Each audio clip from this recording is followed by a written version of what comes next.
ये ना अभी हर आए दिन ऐसी घटनाएं होती जा रही है। इतनी मेरी जान जल रही है इस रिंकू शर्मा के लिए कि किसी दिन हमारा भी बच्चा होगा, आपका और मेरा भी बेटा हो सकता है। अगर जय श्री राम बोलने से आपके बच्चे की हत्या हो रही है तो आप सोच लीजिए कि आप 2021 में नहीं जी रहे। आप अभी भी 500-700 साल पुराना मुगल राज जो चलता है, हम लगता है कि उसी राज में जी रहे, कि जहाँ हिंदुओं को अपने भगवान को की पूजा करने की आजादी नहीं है, अपने भगवान का मंदिर बनाने की आजादी नहीं है, अपने भगवान के लिए धन संग्रह करने की आजादी नहीं है, अपना धर्म पालने की आजादी नहीं है। जबकि हम हिंदू राष्ट्र में रहते हैं जहाँ पे मेजोरिटी हिंदू है। कि नारियों के जेवर को, नर के कलेवर को, नेताजी सुभाष जैसे तेवर को क्या मिला। शूली पर झूली थी जवानी की कहानी, तब बलिदानी दुर्गा के देवर को क्या मिला। बलिदानी दुर्गा के देवर को क्या मिला। वो अपने ही बेटे शरणार्थी हुए यहाँ। कश्मीरी क्यारियों में केसर को क्या मिला। कश्मीरी क्यारियों में केसर को क्या मिला। जिन्ना को मिला तपाक और नेहरू को हिंद। जिन्ना को मिला तपाक और नेहरू को हिंद। कोई तो बताए चंद्रशेखर को क्या मिला। जय श्री राम, वंदे मातरम राष्ट्रभक्तों। स्वागत है आप सभी का रोर ऑफ इंडियंस की एक और नई वीडियो में। दोस्तों, आज की वीडियो भी थोड़ी सी लंबी है। मैं जानता हूँ आजकल लंबी वीडियोस बना रहा हूँ मैं, लेकिन क्या करूँ, इतना सब कुछ चीज़ें हैं दिखाने के लिए, क्या क्या काटूँ मुझे समझ नहीं आ रहा है। बहुत कुछ मैटर है जो आप लोगों को दिखाना है, समझाना है, तो प्लीज़ अंत तक ज़रूर बने रहिएगा वीडियो में। वीडियो को अगर कोई भी पार्ट आपको पसंद आता है तो लाइक कीजिए, कमेंट कीजिए, शेयर कीजिए। वीडियो की रीच बनी रहती है इससे। और हमारी इस छोटी सी फैमिली का हिस्सा बनने के लिए सब्सक्राइब कर लीजिएगा चैनल को, नोटिफिकेशन बेल को और पे रख लीजिएगा। ज़्यादा बातें ना करते हुए चलिए वीडियो स्टार्ट करते हैं। जय श्री राम।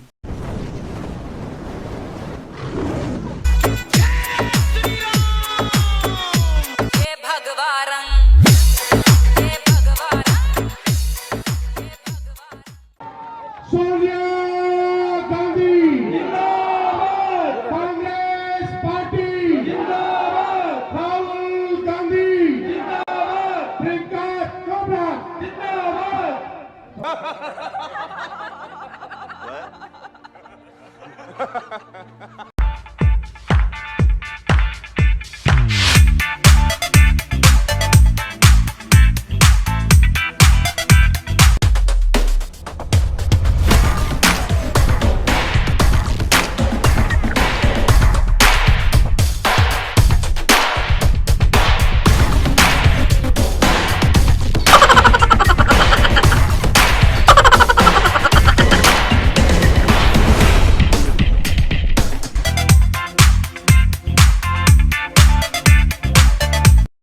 बिस्मिल्लाहिर्रहमानिर्रहीम। ला इलाहा इल्लल्लाह मुहम्मदुर रसूलुल्लाह सल्लल्लाहु अलैहि वसल्लम। बोलकर शहादत अशहदु अल्ला इलाहा इल्लल्लाह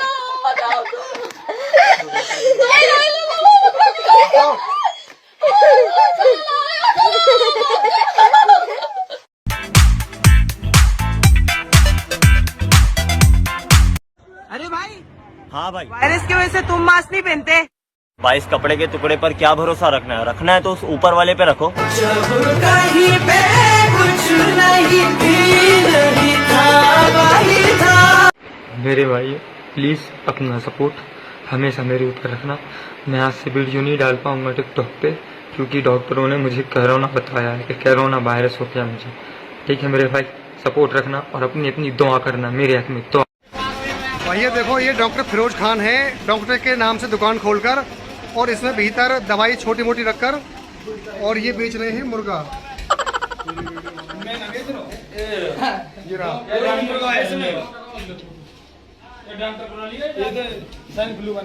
ये बेचने वाला है और डॉक्टर साहब है जो डॉक्टर के नाम से दुकान खोल रखी है।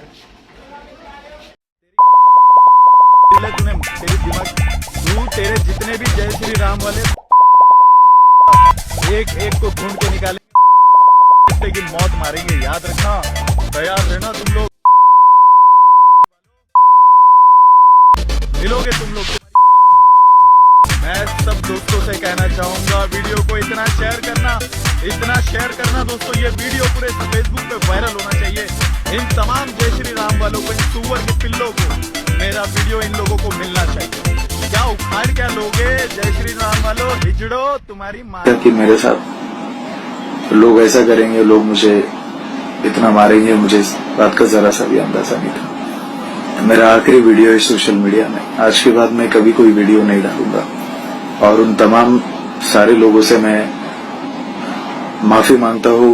फिर एक बार देश के प्रधानमंत्री से माफी मांगता हूँ और जिन जिन लोगों को मुझसे तकलीफ हुई है मैं उन लोगों से भी माफी मांगता हूँ। मुझे माफ कर दीजिए। ये ना अभी हर आए दिन ऐसी घटनाएं होती जा रही है। इतनी मेरी जान जल रही है इस रिंकू शर्मा के लिए कि किसी दिन हमारा भी बच्चा होगा, आपका और मेरा भी बेटा हो सकता है। अगर जय श्री राम बोलने से आपके बच्चे की हत्या हो रही है तो आप सोच लीजिए कि आप 2021 में नहीं जी रहे। आप अभी भी 500-700 साल पुराना मुगल राज जो चलता है, हम लगता है कि उसी राज में जी रहे कि जहाँ हिंदुओं को अपने भगवान को की पूजा करने की आजादी नहीं है, अपने भगवान का मंदिर बनाने की आजादी नहीं है, अपने भगवान के लिए धन संग्रह करने की आजादी नहीं है, अपना धर्म पालने की आजादी नहीं है। जबकि हम हिंदू राष्ट्र में रहते हैं जहाँ पे मेजोरिटी हिंदू है।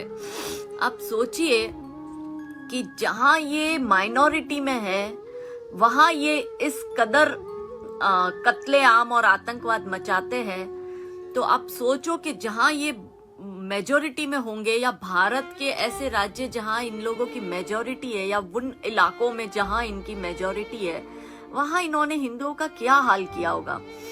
इतना दुख होता है कि हम लोग 500-700 साल तक एक जंग लड़ते रहे इन मुसलमानों के खिलाफ, बाबर की औलादों के खिलाफ, और आज भी ऐसा लगता है कि हम आजाद नहीं हुए। हम आज भी कहीं ना कहीं उस डर में जी रहे कि कब कोई मुसलमान आके मार देगा। मुझे आज भी याद है कि मैं छोटी थी और कभी जैसे कोई लड़ाई झगड़ा, हमारे हम राजस्थान के एक बहुत छोटे से गांव में रहते थे, तो कहीं भी लड़ाई झगड़ा कुछ सुना रहता था तो उस वक्त नॉर्मल था, आए दिन गुजरात के दंगों के बारे में सुनते थे।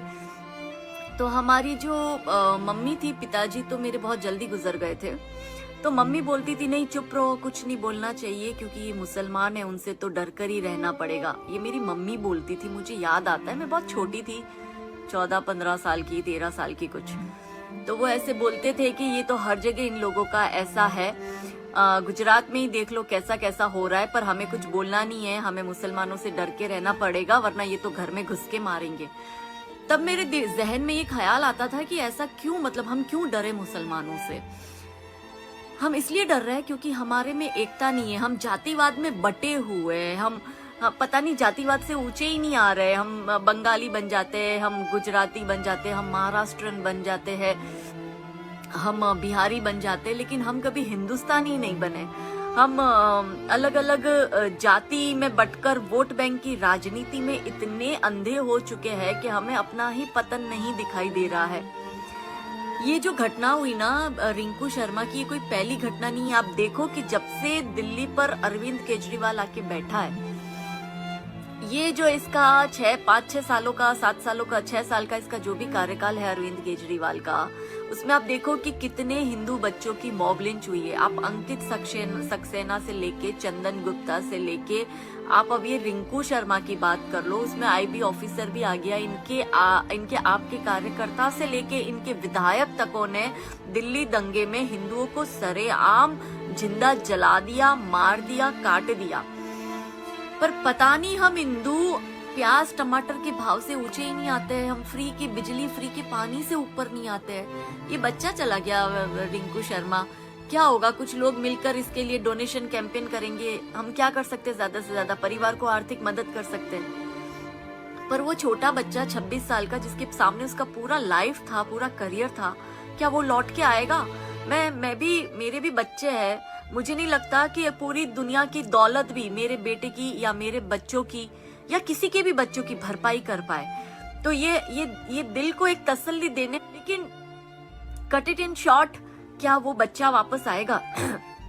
ये गंगा जमुनी तहजीब की जो ये लोग बार बार बातें करते हैं ना, मेरे काफी फ्रेंड सर्कल में ऐसे लोग हैं कि जो कहते हैं कि काजल तुम बहुत ज्यादा एक्सट्रीम सोचती हो या एक्सट्रीम बात करती हो, हमारा जो मुसलमान दोस्त है वो ऐसा है, वो वैसा है, वो ये सब नहीं मानता। फाइन, क्या ये जो भी घटना हुई है, आप देखो किसी भी मुस्लिम ने कोई भी कमेंट करी है, इस घटना की निंदा करी है? नहीं करी। उल्टा आप मेरी टाइमलाइन में देखिए, ये सारे मुल्ले, जिहादी, आतंकवादी, कमबख्त एक होकर कहते हैं कि तू तो हिंदू मुस्लिम करती है, मतलब तुम हमारे हिंदुओं की मॉब लिंच करते हो, और हम जब तुम्हारी पोल पट्टी खोलते हैं या तुम्हें दुनिया के सामने एक्सपोज करते हो तो तुम विक्टिम खेलते हो और अपने आप को संत दिखाने की कोशिश करते हो और कहते हो कि तुम हिंदू मुस्लिम कर रहे हो। जय श्री राम बोलने पर तुम उस 26 साल के रिंकू शर्मा को घर में घुस के उसके परिवार के सामने चाकुओं से गोद के मार देते हो। जिस रिंकू ने तुम्हारी गर्भवती बीवी को 2 बार खून दिया है, जिसने कोविड में तुम्हारे पंचर छापो, तुम्हारी औकात नहीं है इलाज करवाने की, तुम्हारी औकात नहीं है एक बोतल खून कहीं से ले आओ पंचर छापो। हम हिंदू तुमको हेल्प करते हैं कमबख्तों, और तुम इतने एहसान फरामोश कि तुम उस बेचारे को, मतलब तुमने ये खून का बदला दिया कि उसने तुम्हारी बीवी की जान बचाई खून देके, और तुमने खून के बदले खून का ये बदला दिया कि तुमने उसको मार ही दिया, उसका खून ही कर दिया। और अभी भी ये हिंदू समझ नहीं रहा है। मेरे जो सेक्युलर भाई बहन है ना, जो बहुत ज्यादा सेक्युलर बन रहे हैं, उनको सिर्फ ये कहती हूँ कि ये घटना पर तुम कोई भी अपने मुस्लिम दोस्त से एक बयान लिखवा लो, या उससे बोलो कि एक अपनी टाइमलाइन में पोस्ट कर दे। तुम हिंदू तो हिंदुओं के खिलाफ 1000 बातें लिखते हो और बिंदास लिखते हो, क्योंकि हम लोगों में फतवा वतवा देने का सिस्टम है ही नहीं। हम लोग पूरी आजादी में बिलीव करते हैं और हम कंप्लीट आजादी देते हैं हमारे सभी हिंदू भाई बहनों को, लड़के लड़कियों को। हमारे यहाँ ना तो किसी को कंपलसरी हिजाब पहनना होता है, ना बुरखे में अपनी जिंदगी काले कपड़े में दफन करनी होती है, ना ही टैटू करने पर हमारे यहाँ पे कोई फतवा निकलता है, और ना ही इस तरह की बातों पर हमें कोई फतवा दे देता है। हमारे यहाँ पूरी फ्रीडम है। लेकिन इस देश में आपको पता है सेक्युलरिज्म का मतलब क्या हो गया है, जो नेहरू के टाइम से हमारे नसों में घुसा दिया गया है। ये सेक्युलरिज्म का मतलब ये होता है कि तुम अपने धर्म, अपने भगवान, इनको छोड़ो और के वेस्टर्न धर्म, वेस्टर्न भगवान, वेस्टर्न कल्चर को एडॉप्ट करो। क्या सेक्युलरिज्म का मतलब ये है कि तुम अपना अस्तित्व खो दो? हम दूसरे की रिस्पेक्ट करते हैं, लेकिन तुम हमें मजबूर करते हो कि हम कमेंट करें। हमें कोई शौक नहीं है हिंदू मुस्लिम करने का, लेकिन तुम जय श्री राम पर उस हिंदू बच्चे को कत्ल कर देते हो, और जब हम विरोध करते या आवाज उठाते हो तो तुम पंचर छापो हमें कहते हो कि हम हिंदू मुस्लिम करते हैं। ये मोहम्मद इस्लाम, इन 5 के नाम बोल रही हूँ, उन कमीनों के जिसने इसकी हत्या की। और ये रिंकू बेचारा, हम हिंदू होते ही ऐसे, हम भोले होते हैं, हमारे में इतनी दया होती है क्योंकि हमको बचपन से ही वही सिखाया गया होता है। हमें बचपन से मारना, काटना, काफिर वाफिर, गैर हिंदुओं को मारो या गैर धर्म वालों को मारो, या ऐसा सब हमको नहीं सिखाया गया होता है।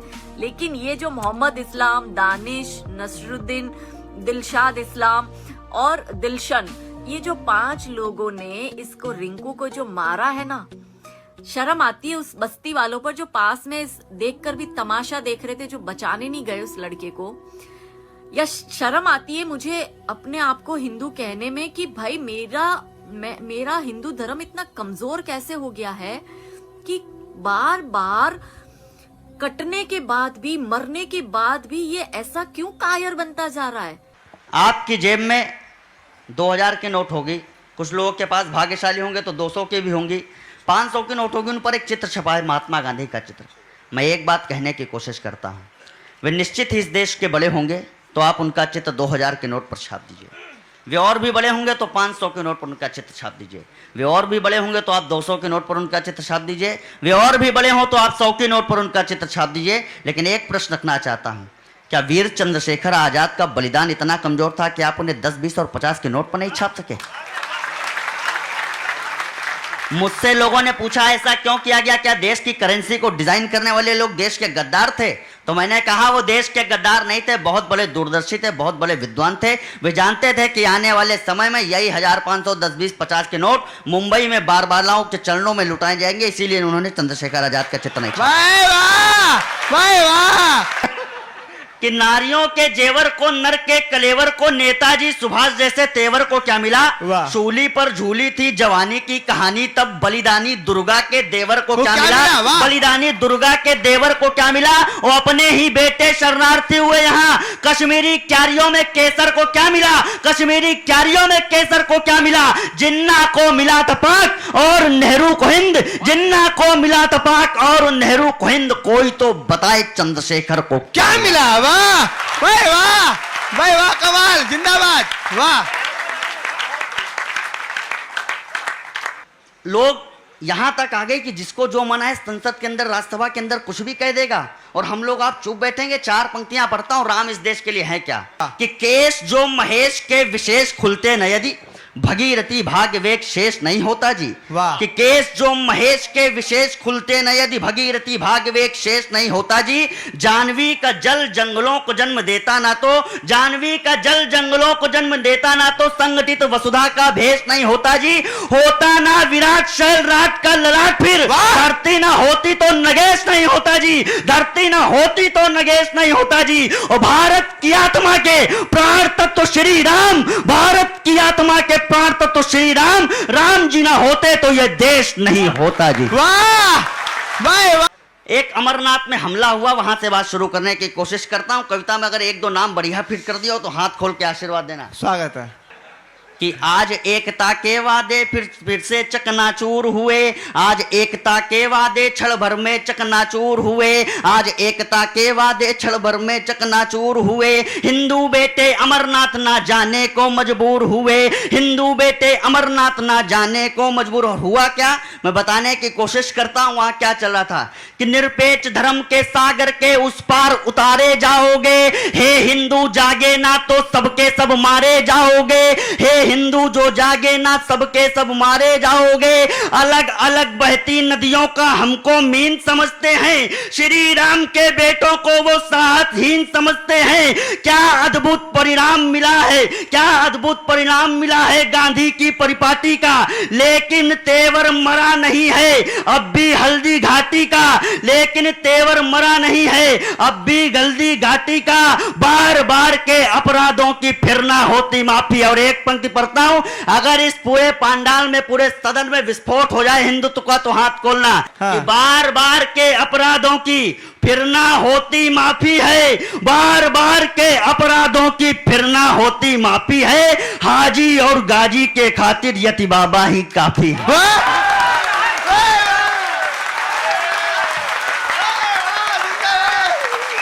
वो अपने हाथों में शरिया का विधान ले लेते हैं। वाह। जिनको समझो भाई जान वे भाई जान ले लेते हैं, जिनको समझो भाई जान वे भाई जान ले लेते हैं। तुम होगे अरबी जंगबाज, तुम होगे अरबी, मुझे क्या समझा ये आप देख रहे हो?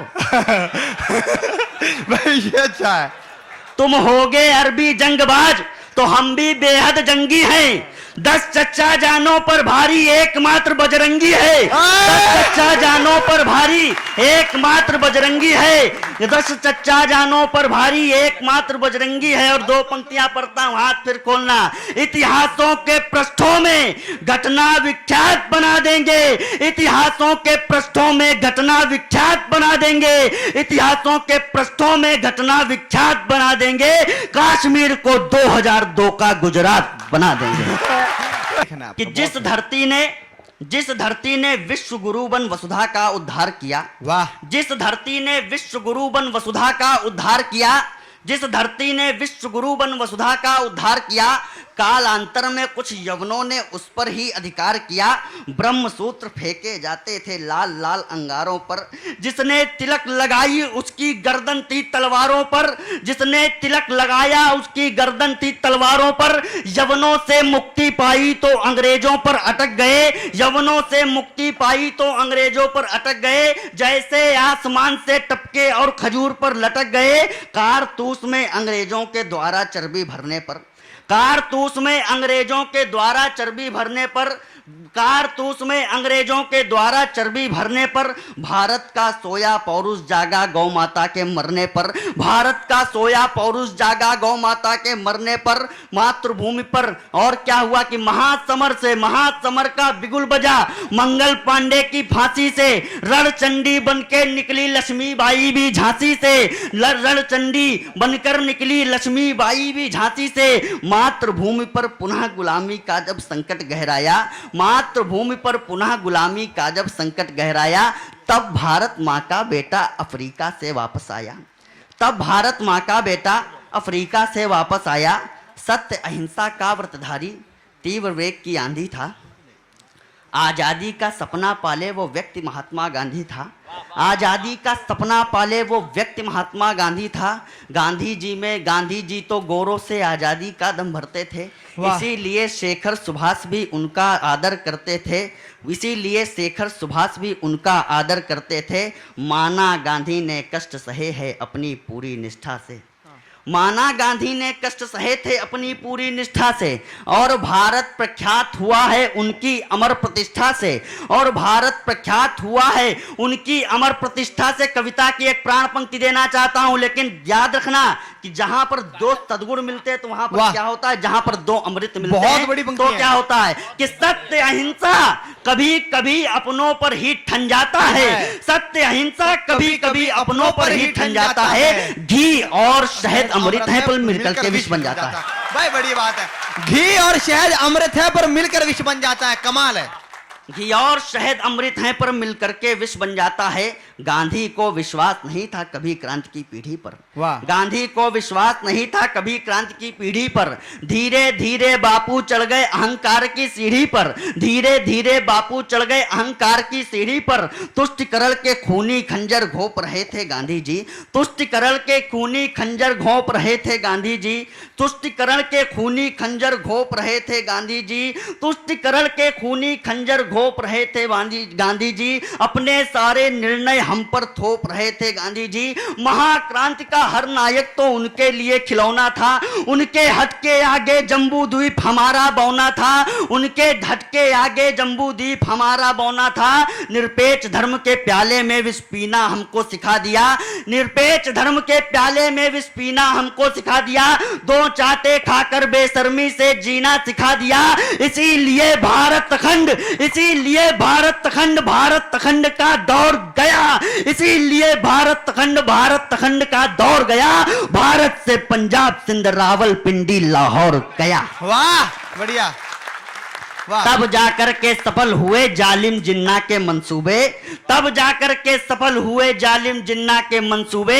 गांधी जी अपनी जिद में पूरे भारत को ले डूबे, गांधी जी अपनी जिद में पूरे भारत को ले डूबे। भारत के इतिहासकार थे चाटुकार दरबारों में, अपना सब कुछ बेच चुके थे नेहरू के परिवारों में, अपना सब कुछ बेच चुके थे नेहरू के परिवारों में। जब भारत को टुकड़े टुकड़े करने की तैयारी थी, तब नाथू ने गांधी के सीने पर गोली मारी। वाह वाह।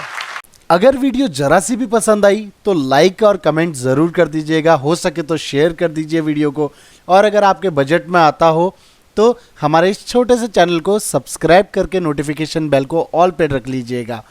कल एक और नई वीडियो में फिर मुलाकात होगी दोस्तों, तब तक के लिए जय हिंद, जय श्री राम, वंदे मातरम। लाइक मारो, बहुत ज्यादा जरूरी है लाइक करना, मैं बता नहीं सकता, बस लाइक मारो।